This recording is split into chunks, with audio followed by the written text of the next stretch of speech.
الحمد للہ وکفى والصلاة والسلام على سید الانبیاء والمرسلین فقد قال اللہ تبارک وتعالی فی کلام المجید والفرقان الحکیم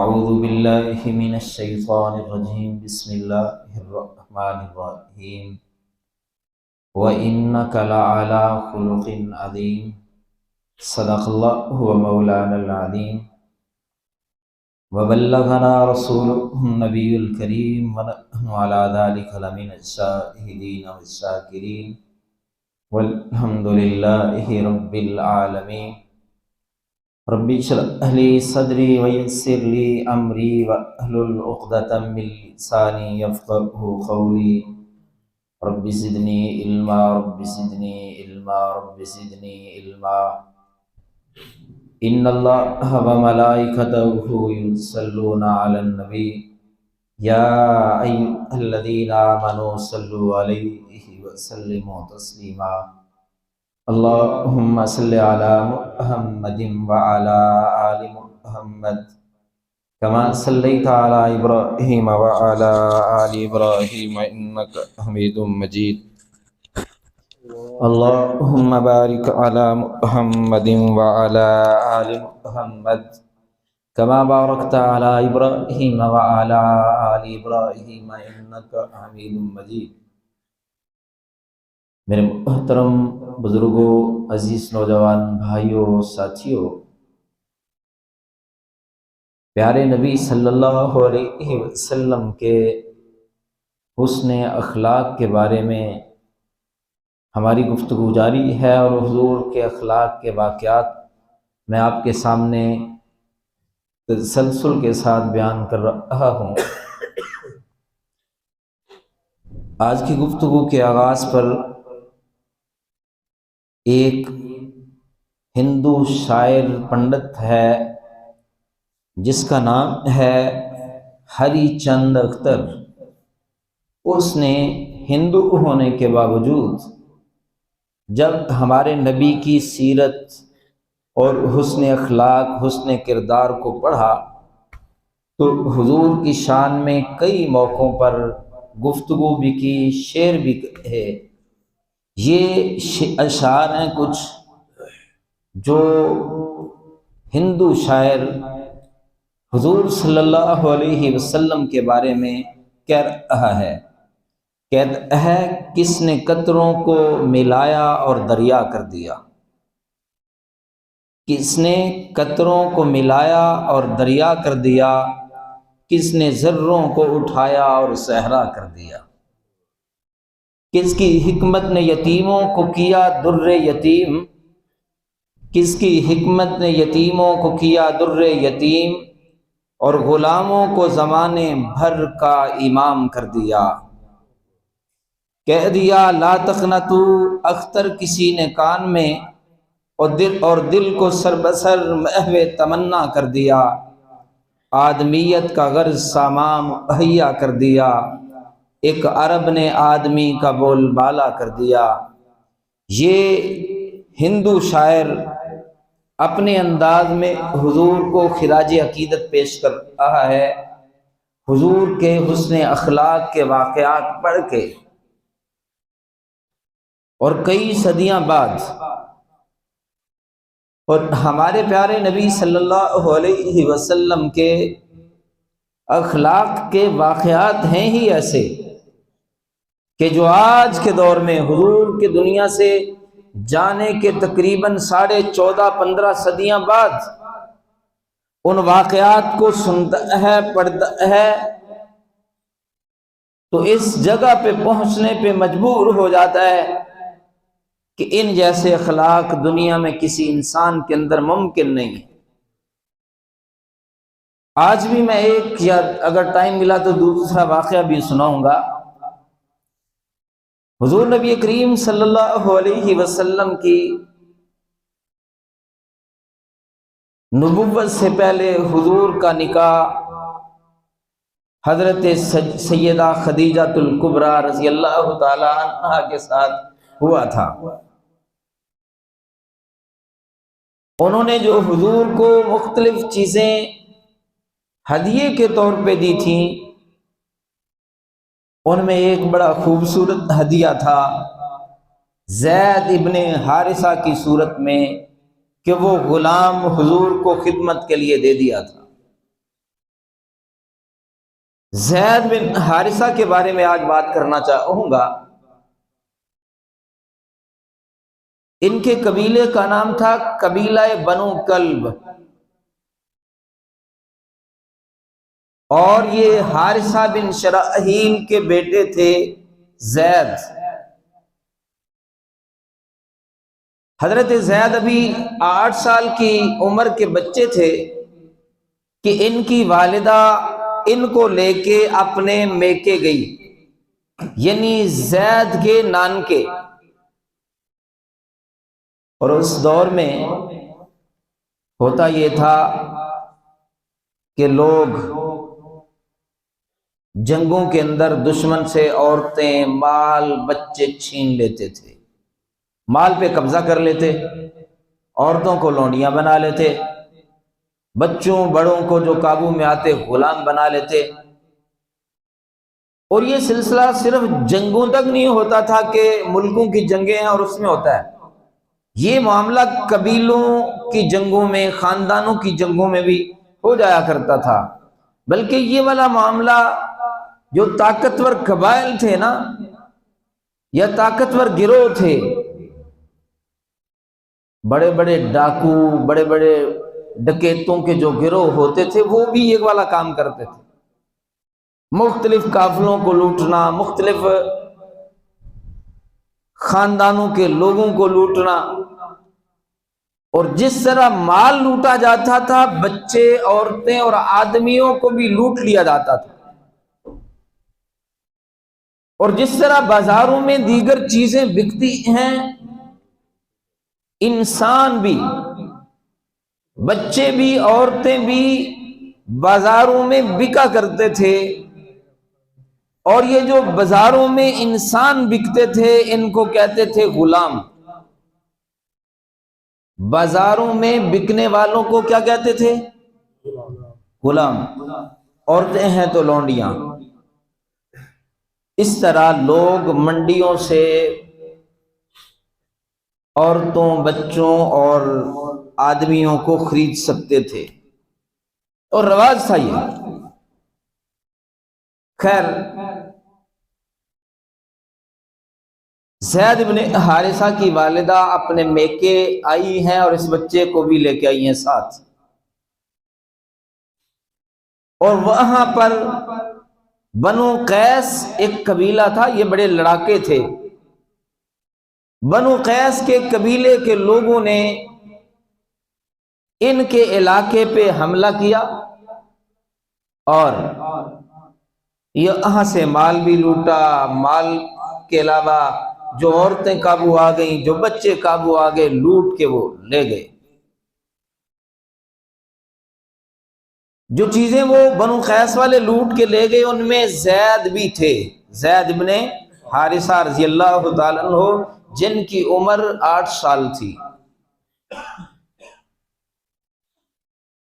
اور ہوتا یہ تھا کہ جب لوگ مال لوٹ لیتے تو پھر آپس میں بانٹتے، اور پھر جو لونڈیاں، بچے غلام، بڑے غلام بنتے، ان کو کوئی خود رکھ لیتا، کوئی کام کرواتا، کوئی بیچ دیتا، اور پھر یہ بکتے بکتے مختلف منڈیوں میں انسان کہیں کہیں دور سے دور چلے جاتے۔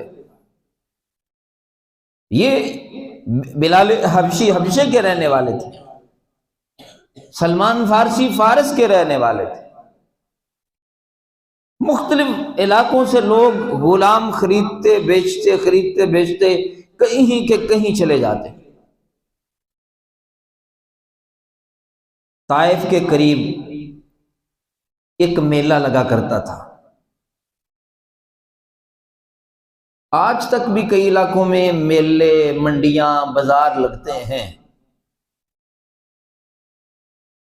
اور اس دور میں بھی میلے لگتے، منڈیاں لگتی، مختلف علاقوں کی ثقافت ہوتی، طریقہ ہوتا۔ ان میلوں میں بازار لگتے، ان میلوں میں کئی دفعہ کشتیاں ہوتی، کبڈیاں ہوتی، کھیل ہوتے، چیزیں آتی بکنے کے لیے، لوگ خرید و فروخت کرتے۔ تو اس میلے کو عکاظ کا میلہ بھی کہتے ہیں یا عکاظ کا بازار بھی کہتے ہیں۔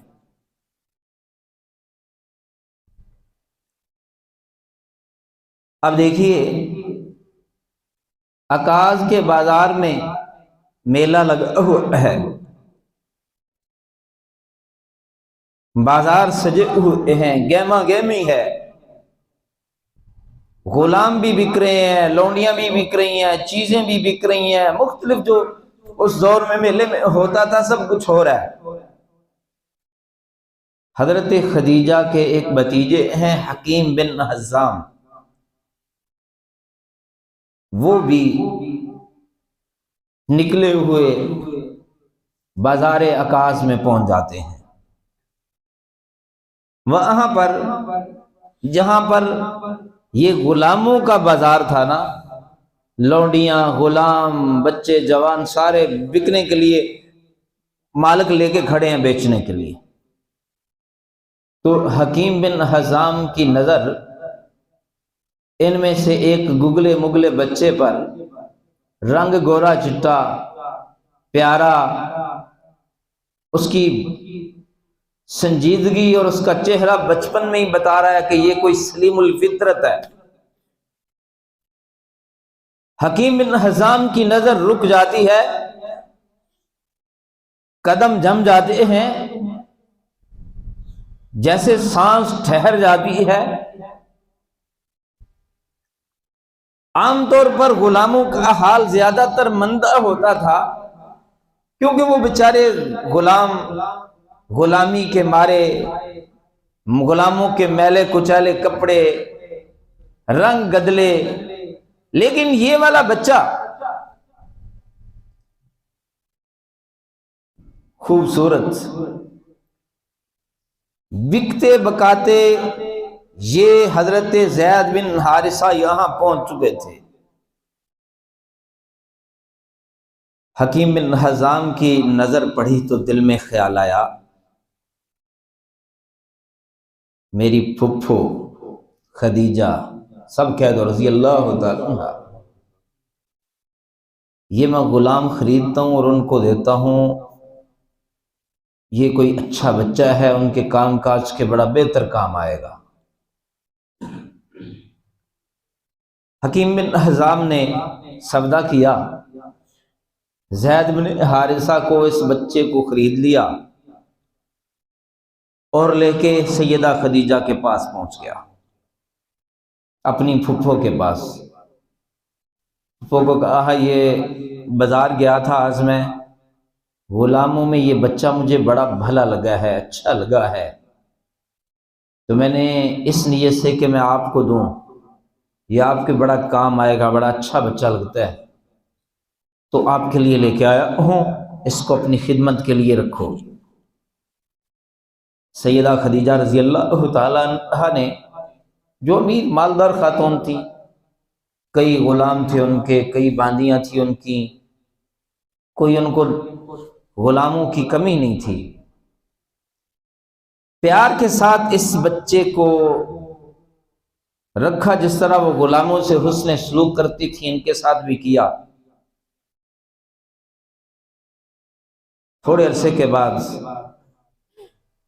جب سیدہ خدیجہ کو حضور پسند آ گئے،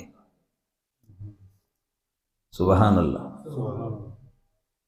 آج کل کے دور کے لحاظ سے دیکھا جائے تو سیدہ خدیجہ کی طرف سے چاہے یک طرفی تھی لیکن یہ پیار کی شادی تھی، سیدہ خدیجہ نے حضور کو پسند کیا تھا، محبت ہو گئی تھی، اور پھر پیغام نکاح بھیجا تھا۔ یہ لو میرج جو ہے نا، بغیرتی کے ساتھ کیا جائے تو غلط ہے، حیا کے ساتھ لو میرج، پیار والی شادی کی جائے کوئی غلط نہیں ہے۔ اگر کسی مرد کو کسی عورت سے پیار ہوتا ہے اور وہ اسے نکاح کر لیتا ہے، اچھی بات ہے۔ کسی عورت کو کسی مرد سے پیار ہے، وہ پیغام نکاح بھیجتی ہے، اچھی بات ہے، یہ بری بات نہیں ہے۔ حضور صلی اللہ علیہ وسلم کے اخلاق سے، حضور کے کردار سے، حضور کی معصومیت سے متاثر ہو کر سیدہ خدیجہ کو پیار ہوا، پیغام نکاح بھیجا، نکاح ہو گیا۔ اب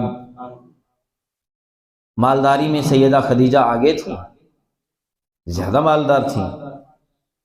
ویسے تو سارا کچھ ہی حضور پر سیدہ خدیجہ نے قربان کر دیا، لیکن شادی کے فوری بعد اسباب کی دنیا میں جو بڑا پیارا ہدیہ دیا نا سیدہ خدیجہ نے، جو تحفہ دیا، حضور کو کہا، یہ بھی حضور کو نبوت نہیں ملی، ابھی نبوت کا اعلان نہیں ہوا، یہ نبی اور امتی کی جو ابتدا ہے وہ تو بعد میں بھی ہوئی، ابھی تو آپ کی عمر 25 سال ہے، سیدہ خدیجہ کی عمر 40 سال ہے۔ سیدہ خدیجہ کہتی ہیں حضور صلی اللہ علیہ وسلم کو کہ آپ نے نا بچپن، لڑکپن، جوانی ساری دکھوں میں گزری تھی، مشکلات میں گزری تھی، لوگوں کے اونٹ چرا کے گزری تھی، کھجوریں اتار کے گزری تھی، تنگ دستی کے عالم میں گزری تھی۔ سیدہ خدیجہ کہتی ہیں بڑے غلام آئے، بڑے گئے، بڑی باندیاں لونڈیاں آئی گئیں، بک گئیں، رکھیں، کئیوں کو آزاد کر دیا۔ یہ میرا بھتیجا حکیم بن حزام میرے لیے غلام لے کے آیا تھا، یہ پیارا بھی بڑا ہے، اچھا بھی بڑا ہے، عادتیں بھی بڑی اچھی ہیں، اور یہ آپ کی خدمت کے لیے میں آپ کو گفٹ دے رہی ہوں۔ زید بن حارثہ کو سیدہ خدیجہ نے حضور کو گفٹ کر دیا، ہدیہ دے دیا۔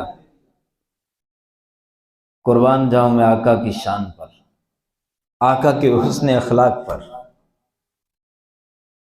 ہائے ہائے، غلاموں کو لوگ جھڑکتے تھے، غلاموں کو لوگ گالیاں دیتے تھے، غلاموں کو ایک انسان ہونے کا حق بھی نہیں دیتے تھے، مارتے تھے، تکلیفیں دیتے تھے، کام لیتے تھے، جانوروں سے بدتر سلوک کرتے تھے۔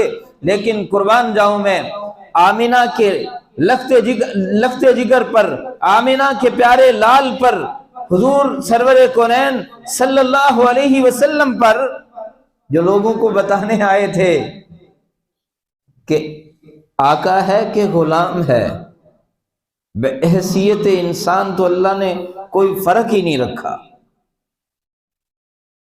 حضور نے زید بن حارثہ کو اتنا پیار دیا کہ زید بن حارثہ کے ساتھ آقا اور غلام والا کوئی معاملہ ہی نہیں تھا۔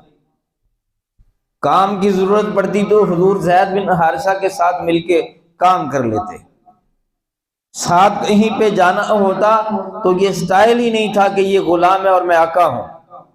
جہاں مرضی دونوں بڑے اور چھوٹے بھی تھے، عمر کا بھی فرق تھا، لیکن اس کے باوجود بھی حضور دوستانہ ماحول میں اسے ساتھ لے جاتے۔ جس طرح علی چچا کے بیٹے تھے ان سے پیار کرتے، اسی طرح زید بن حارثہ سے پیار کرتے۔ اس زمانے کے اندر جو آقا غلام کا فرق تھا، یہ فرق حضور نے کبھی نہیں ڈالا۔ ساتھ ہی بیٹھ جاتے، ساتھ ہی کھا لیتے، جس طرح کا کھاتے اسے بھی کھلاتے، جس طرح کا پہنتے اسے بھی پہناتے۔ لوگ زمانے میں یار سمجھتے تھے کہ غلام کے ساتھ برابر چلنا، برابر بیٹھنا، ہاتھوں میں ہاتھ ڈالنا، گپیں لگانا عیب سمجھتے تھے، لیکن حضور ایسا نہیں کرتے تھے۔ آپ چشمے تصور میں سوچئے، یہ میں اس وقت کی بات کر رہا ہوں جب تک آقا علیہ السلام نے نبوت کا دعویٰ نہیں کیا، اللہ کا قرآن ابھی لوگوں کو نہیں سنایا۔ زید بن حارثہ حضور کے ساتھ صبح و شام مختلف اوقات گزار رہے ہیں، حضور کی خلوتیں بھی دیکھ رہے ہیں، جلوتیں بھی دیکھ رہے ہیں، حضور کا غصہ بھی دیکھتے ہیں، حضور کا مسکرانا بھی دیکھتے ہیں، یعنی قریب تھے نا بڑے۔ اب حارثہ بن شراحیل جو زید بن حارثہ کا والد تھا، وہ اپنے علاقے میں بڑے پریشان تھے کہ ہمارا پھول جیسا حسین بیٹا کہاں چلا گیا ہے۔ پتا تھا کہ کوئی لے گیا ہے، غلام ہے، کوئی کسی نے بیچ دیا ہوگا یا کسی نے کہیں اپنے پاس رکھا ہوگا۔ وہ ہر طرف لوگوں کو کہتے پھرتے کہ یار میرے بیٹے کی جو کوئی خبر دے گا نا میں اسے انعام دوں گا، اور جہاں کہیں بھی ہوگا جتنے کوئی پیسے مانگے گا میں پیسے دے کے اپنے بیٹے کو لے آؤں گا۔ کبھی کبھی دکھی اشعار پڑھتے زید کی یاد میں، اور والدہ جو زید بن حارثہ کی تھی وہ تو روتی رہتی تھی، نوحے کہتی تھی، مختلف انداز میں بچے کو یاد کرتی تھیں۔ لوگوں کو بھی پتا تھا کہ حارثہ کا بیٹا اس طرح گیا ہوا ہے، لوگ ذہن میں رکھتے تھے۔ اس علاقے سے کوئی تاجر آئے تو وہاں سے بات نکلتے نکلتے کسی کان تک پہنچ گئی، پتہ چل گیا کہ یار یہ والا بچہ، کیا نام اس کا، زید ہے، کیونکہ 8 سال کی عمر کا بچہ جب ہوتا ہے اسے اپنا نام پتہ ہوتا ہے، اس کے والد کا نام کا پتہ ہوتا ہے، ہوش ہوتی ہے 8 سال کے بچے کو۔ تو آج سے جو اس زمانے کے بچے تھے ہم سے زیادہ یعنی صحت مند زیادہ ہوا کرتے تھے۔ خیر پتہ چل گیا کسی تاجر کو، تو اس نے جا کے نا حارثہ کو بتا دیا، یار تیرا بچہ تو مکے میں ہے، لیکن ہاں جس آدمی کے پاس ہے وہ بندہ بڑا اچھا ہے، وہ غلاموں کو غلاموں کی طرح نہیں رکھتا، بچہ تیرا دیکھ کے آئے ہیں، مل کے آئے ہیں، خوش ہے، ادھر ہے، وہ جس بندے کے پاس ہے نا اس کا نام محمد ہے صلی اللہ علیہ وسلم، اور ابھی تک مکے کے اندر حضور کی مخالفت بھی نہیں ہے نا، کیونکہ ابھی تک نبوت کا نہیں دعویٰ کیا۔ مکے کے اندر بھی ہر کوئی حضور کو صادق کہتا ہے، امین کہتا ہے، لوگوں کا بھلا کرنے والا کہتا ہے، لوگ بھی پیار کرتے ہیں۔ انہوں نے جا کے نا صفات بھی گنوائیں حضور کی اور بتایا کہ وہی ہیں۔ خیر ان کی ذرا سانس میں سانس آئی، حوصلہ ملا، انہوں نے کوئی پیسوں ویسوں کا بندوبست کیا۔ حارثہ نے اپنے ساتھ بھائی کو لیا، یعنی زید کے چچا کو، شاید کوئی 2-4 بندے اور بھی لیے ہوں کہ سفر پہ جانا ہے، کوئی 2-4 بندے نال ہون تے چنگی گل ہے۔ یہ اکٹھے ہو کے مکے میں آ گئے، حضور کا پوچھا، پتہ چل گیا، حضور کے پاس آ گئے۔ حضور نبی کریم صلی اللہ علیہ وسلم کے پاس آ کر حال احوال کیا اور اپنا مدعا بیان کیا کہ جناب آپ کے بارے میں پتہ چلا ہے آپ بڑے اچھے ہیں، غریبوں کا بھی خیال رکھنے والے ہیں، بڑے انسانوں کے ہمدرد ہیں، خیر خواہ ہیں۔ ہمارا بچہ آپ کے پاس بکتے بکاتے پہنچ چکا ہے، آپ کا غلام ہے، آپ کے لیے غلام ہے، ہمارا بیٹا ہے، ہم چاہتے ہیں کہ آپ ہمیں دے دیں، پیسے جتنے لینے ہیں لے لیں۔ حضور نے فرمایا اچھا ٹھیک ہے، پیسے ویسے کوئی نہیں لینے میں نے تم سے۔ کیا کہا؟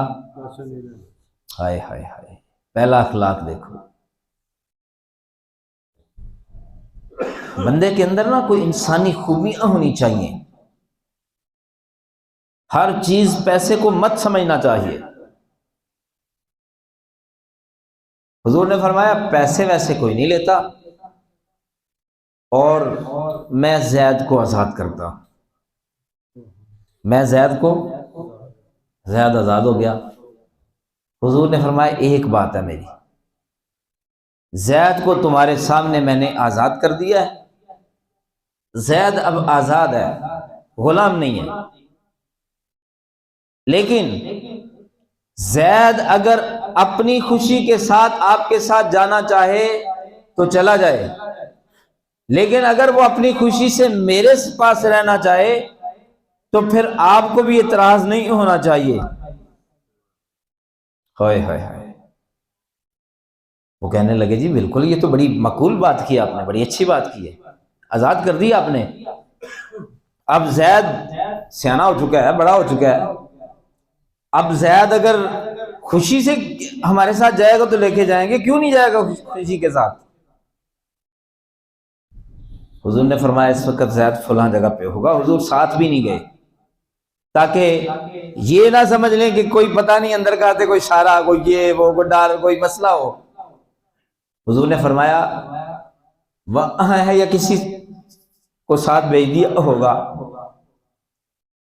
اب آپ ذرا چشم تصور میں سوچئے، زید سیانے ہو چکے ہیں، لیکن جب پہلے پتہ چل چکا ہو کہ میں فلاں کے پاس جا رہا ہوں، فلاں ہے، تو شناخت ہو ہی جاتی ہے، 20 سال بعد بھی بندہ پہچان لیتا ہے کسی نہ کسی حد تک۔ اب زید بیٹھے ہیں اور زید کا چچا اور والد جب آ رہے ہیں تو انہوں نے دور سے ہی خوشی کے مارے باہیں کھول لی، زید بھی خوشی سے اٹھ گئے۔ زید کے والد نے زید کو سینے سے لگایا، او ہو کیا منظر ہوتا ہے کہ جب بچھڑا ہوا وہ بیٹا جس کے بارے میں پتہ ہی نہ کہ وہ کہاں ہے، زندہ ہے، کدھر ہے، زندگی میں کبھی ملے گا کہ نہیں ملے گا، وہ مل گیا، زور سے سینے سے لگایا، آنکھوں میں آنسو آ گئے۔ بچھڑے ہوئے باپ بیٹا ملے اور سینے سے سینہ لگایا، دلوں کو قرار آ گیا، سینوں میں ٹھنڈ پڑ گئی، پیشانی کو بوسے دیے باپ نے چھوڑا تو پھر چچا نے سینے سے لگا لیا۔ او بھتیجے ہو، چاچے بھی بڑا پیار کر دے گے، بھتیجے نا چچاؤں کے ساتھ بڑی زیادتیاں کر لیتے ہیں، لیکن یاد رکھنا چاچے کوئی ہوتے ہیں جو بھتیجوں سے زیادتی کرتے ہیں، اکثر چاچے بھی بھتیجوں سے بڑا پیار کرتے ہیں۔ اس لیے جو بھتیجے ہیں نا انہوں نے اپنے چاچے دے سامنے بھی بندے دا پتر بن کے رہنا چاہیے، چاچیاں نال زیادتی نہیں کرنی چاہیے۔ عم الرجل سنو ابی، حضور صلی اللہ علیہ وسلم نے فرمایا چچا باپ کی طرح ہے، باپ کے بعد چچا نے بھی سینے سے لگایا اور لگائی رکھا، آنکھوں میں آنسو آ گئے۔ بیٹا کیسے ہو، ٹھیک ہو، خوش ہو نا؟ پیشانی کو بوسہ دیا، خوشی کے آنسو تھے زید کی آنکھوں میں بھی، زید کے چچا کی آنکھوں میں بھی، باپ کی آنکھوں میں بھی، اور بیٹھ گئے، حال احوال پوچھا، کہا زید تیرے مالک کو ہم ملے ہیں، بڑا اچھا انسان ہے، بڑے پیارے آدمی ہیں، اور زید خوشی کی بات یہ ہے کہ تیرے آقا نے پیسے بھی نہیں لیے اور آزاد کر دیا تجھے، اور اب بتا ابھی نکلیں کہ ٹھہر کے نکلیں کہ کل نکلیں واپسی کے لیے؟ ہائے ہائے ہائے، زید بن حارثہ کہنے لگے بڑی خوشی ہوئی ہے، آپ کو مل کے سینے میں ٹھنڈ پڑ گئی ہے، امی کا حال پوچھا، گھر والوں کا حال پوچھا، سکون مل گیا، لیکن چچا جی میں اپنے آقا محمد کو چھوڑ کے نہیں جا سکتا۔ ہائے ہائے ہائے، چچا بھی بولنے لگ گیا، باپ بھی بولنے لگ گیا، زید کی ہے پاگل ہے، کیویں دی گل کر رہے ہیں؟ وہ سانو تے اسی کوئی آقا تیرا ڈاڈا نہ ہوئے، وہ سانو دوے نہ، انکار کر دے، پیسے زیادہ مانگ لے، یہ کیا بات کر رہا ہے؟ انہوں نے تو پیسے بھی نہیں لیے، آزاد بھی کر دیا ہے۔ اور تو کہتا ہے کہ میں ان کو چھوڑ کے نہیں جا سکتا. اور تو یہ پردیس کو اپنے دیس پر ترجیح دے رہا ہے, وہ بیگانے لوگوں کو اپنے گھر والوں پر ترجیح دے رہا ہے. وہ تو غلامی کو پسند کر رہا ہے آزادی کی نسبت, اپنے گھر نہیں جا رہا اور یہاں رہنے کو پسند کر رہا ہے. کس طرح کی بات کر رہا ہے؟ زید کی آنکھوں میں آنسو تھے. کہتے اپنا گھر تو سب کو ہی اچھا لگتا ہے, اپنا دیس بھی سب کو اچھا لگتا ہے, اپنے گھر جانے کو بھی سب کا دل مچلتا ہے. میں اب چھوٹا بچہ بال نہیں رہا, مجھے پتا ہے, لیکن ضرور واپس چلا جاتا, ضرور جا کے گھر میں اپنی امی سے ملتا, گھر والوں سے ملتا. اگر میں کسی اور کا غلام ہوتا, اگر میں کسی اور کا غلام ہوتا تو تم سچ کہتے ہو, ٹھیک کہتے ہو. لیکن یہ تو تم کہہ رہے ہو نا کہ انہوں نے آزاد کر دیا ہے. میں تو پہلے بھی آزاد ہی تھا, میں نے تو اپنے آپ کو غلام سمجھا ہی نہیں ہے, اور تم آزادی کی بات کرتے ہو. حضرت زید کہتے ہیں اے باپ مجھے تیری قسم ہے, مجھے اپنی والدہ کی قسم ہے کہ مجھے محمد کی غلامی دنیا کی 1000 آزادیوں سے بہتر لگتی ہے. اور تم تو مجھے یہ کہتے ہو نا کہ واپس گھر لے چلتے ہیں. مجھے تم یا کوئی اور کہے کہ محمد کی غلامی چھوڑ دے, تجھے بادشاہ بنا دیں گے, تو زید بادشاہت کو اپنے پاؤں کی ٹھوکر سے ٹھکرا دے گا, محمد کی غلامی نہیں چھوڑے گا. کچھ دیر کے لیے نا یہ جذباتی مناظر تھے, ذرا ایک دوسرے کو قائل کیا جا رہا تھا. تھوڑا وقت گزرا تو انہوں نے دلائل دینے شروع کیے, زید کے والد نے اور زید کے چچا نے. جب دلائل دیے تو پھر زید نے بھی جواب میں دلائل دینا شروع کیے. کیا دو سبحان اللہ.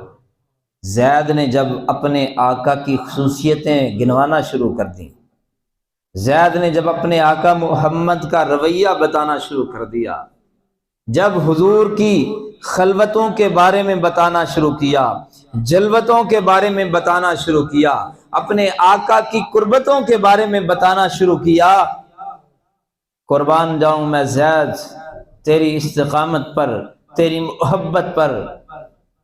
یوں باتیں سنائیں کہ زید کے چچا اور والد بھی ڈھیر ہو گئے کہ یار زید یہ گلاں تو سننا ہے, پھر تو سچ ہے.